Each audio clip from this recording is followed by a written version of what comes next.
शास्त्रार्थ का ज़िक्र आपने किया, मंडन मिश्रा शंकराचार्य जी हमको याद आ गए। मेरे मन में 2 सवाल है। पहला सवाल बौद्ध इंडिया से गायब क्यों हो गए?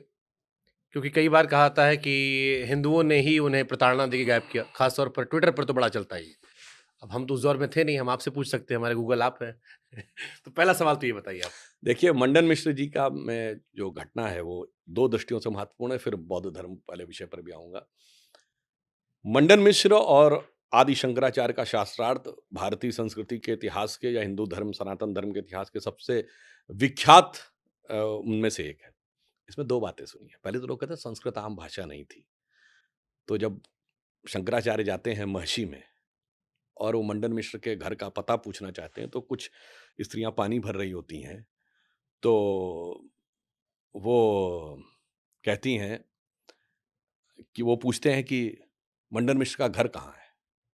तो उनसे कहा जाता है कि ऐसा है, जाना जिस गली के बाहर लोग बैठे हुए जो सफाई भी कर रहे होंगे, वो भी यदि वेदों उपनिषदों के मंत्रों का गूढ़ अर्थ सहज में बोलते हुए दिखाई पड़े, समझ जाना इसी गली में कहीं मंडन मिश्र का घर है। और उसके बाद जब उसमें जाना तो जिस घर के छज्जे पर तोता और मैना वैदिक मंत्रों का सस्वर पाठ कर रहे हो, समझ जाना यही उनका घर है। वो मुझे संस्कृत का श्लोक थोड़ा सा ध्यान, हाँ, वो ये कहती है, स्वतः प्रमाणम परतः प्रमाणम कीरांगना यत्र गिरो गिरंती, और जानीय सन्निरुद्धा जानीय मंडन मिश्र धामम। मतलब यदि कहीं पर तोता मैना जिस छज्जे पे बैठ के यह बोल रहे हैं स्वतः प्रमाणम परतः प्रमाणम, हुँ। यानी उनकी आवाज आए कि वेद स्वतः प्रमाणित है कि प्रमाणित करने की आवश्यकता है। ये कीरांगना यत्र गिरो गिरंती, गिरा कहते हैं आवाज को, ये आवाज जैसे ही आए तो समझ जाइएगा मुड़कर कि बस यही मंडन मिश्र का है। इसका मतलब संस्कृत आम जनमानस की भाषा थी।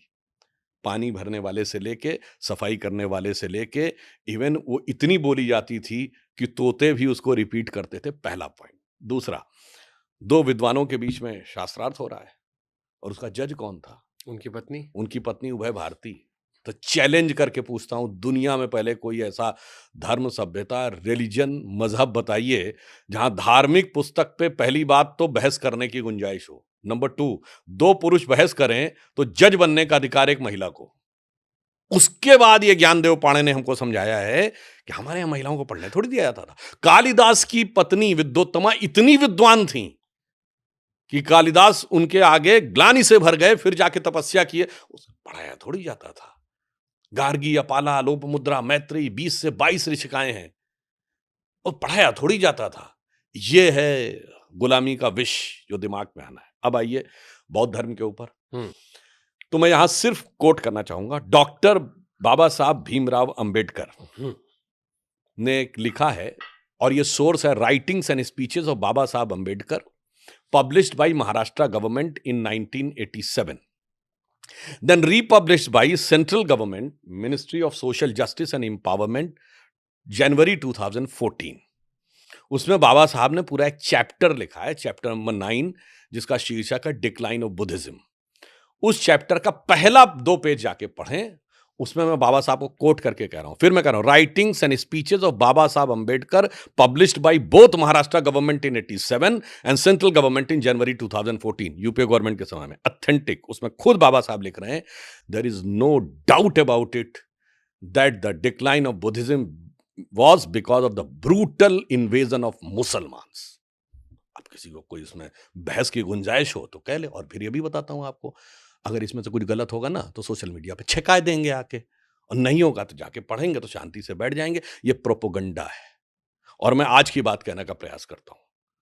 जो लोग कहते हैं, देखिए, मैं इतिहास की भी उन सारी चीजों में जा सकता हूं, उसमें बहुत लंबा समय लगेगा, फिर वो कहेंगे इतिहास में यहां पे ये लिखा है, वहां वो लिखा है, इसलिए मैंने बाबा साहब को कोट किया है, हुँ। जिनके नाम पर लोग सबसे ज्यादा राजनीति करने का प्रयास करते हैं। पर बाबा साहब ने खुद क्या लिखा है मैंने बताया। अब छोड़िए, कोई कहेगा मुझे तो हिस्ट्री की इतनी जानकारी नहीं है कि वो कितने बौद्ध ग्रंथ थे, त्रिपिटक में क्या लिखा है, मध्यम निकाय में क्या लिखा है, या और भी उनके बहुत से बौद्ध ग्रंथ हैं, उनमें क्या लिखा है। मुझे इतनी नहीं पता, तो कोई पुष्यमित्र का उल्लेख करेगा, तो कोई अशोक का उल्लेख करेगा। ये सारी चीजें, बहुत सारी चीजें ये भी चलता हो है कि जाती हैं। आप जैसे आप तो लोग अब कहते मैं बताना चाहता हूं, जी, हाँ, जैसे आप पूछ लीजिए। जैसे ये भी चलता है कि आप आजकल चल रहा है कि मस्जिद खोदो नीचे मंदिर मिलेगा, वो कहते हैं थोड़ा और खोदो बौद्ध मठ मिलेंगे, हाँ, तो वो, मंदिरों के नीचे कई सारे मंदिरों को कहते हैं कि ये बौद्ध मठ है। हाँ, तो अब यही बताना चाहते हैं कि जो टेक्नोलॉजी आगे आती जा रही है, सारी बातें सामने आती जा रही हैं। तो मैंने बाबा साहब को कोट कर दिया। हम्म, अब आगे बताता हूं। चलो भाई, ठीक है, जो इतिहास में हुआ आज का जवाब दो। भारत आजाद हुआ 47 में, उस समय दुनिया का सबसे बड़ा बुद्धिस्ट कंट्री कौन था? चाइना। चाइना। चाइना से बौद्ध धर्म को किसने नष्ट किया? कम्युनिस्टों ने या हिंदुओं ने? कम्युनिस्टों ने। अब आइए, after China which was the biggest Buddhist country in the world, Tibet किसने तबाह किया?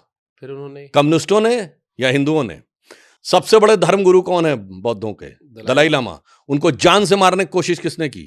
कम्युनिस्टों ने या हिंदुओं ने? अब आप आइए, आफ्टर तिब्बत सबसे बड़ा बौद्ध कंट्री कौन था?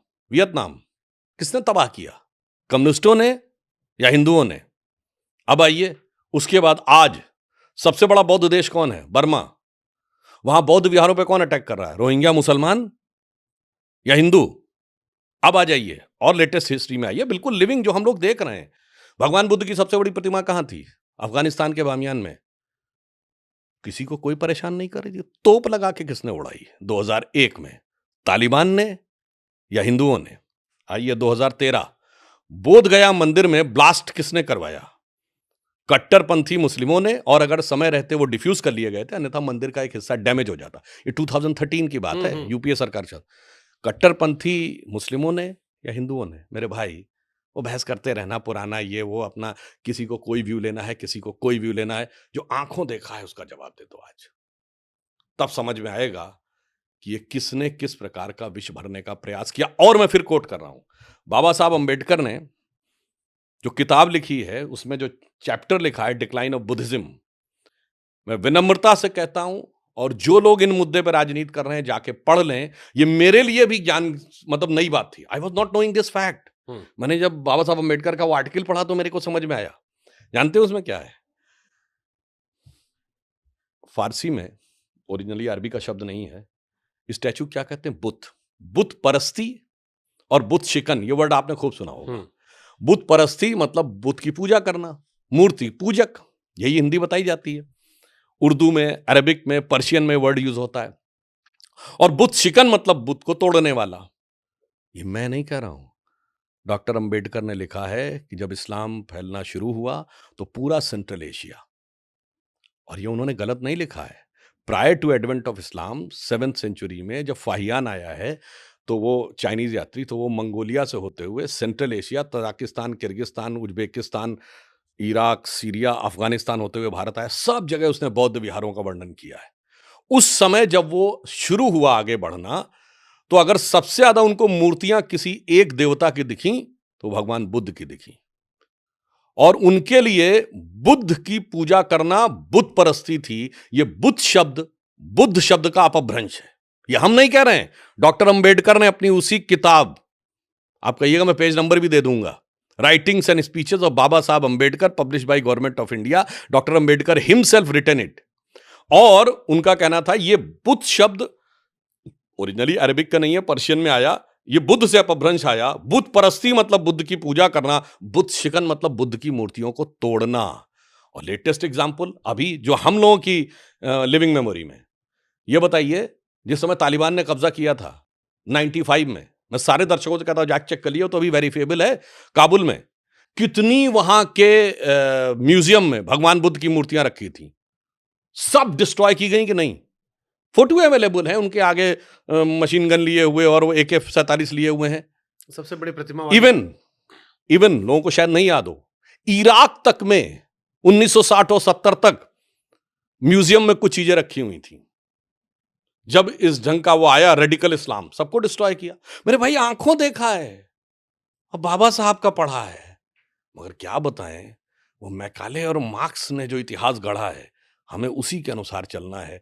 और इसलिए मैं कहता हूं कि इन सारी बातों पे समझिए बहुत अच्छी तरीके से, जो इस देश को, अब एक और बात समझिए, श्रीलंका में बौद्ध विहारों पे कौन अटैक कर रहा है? कौन डिस्ट्रॉय कर रहा है? अब आइए, अगर आज की डेट में सबसे बड़े बौद्ध गुरु हैं तो दलाई लामा, उनके मुंह से आपने कभी ये नहीं सुना होगा। सबसे बड़ा बौद्ध किंग कौन है? Thailand is the biggest Buddhist country which is kingdom, ठीक। और उसका राजा क्या उपाधि धारण करता है?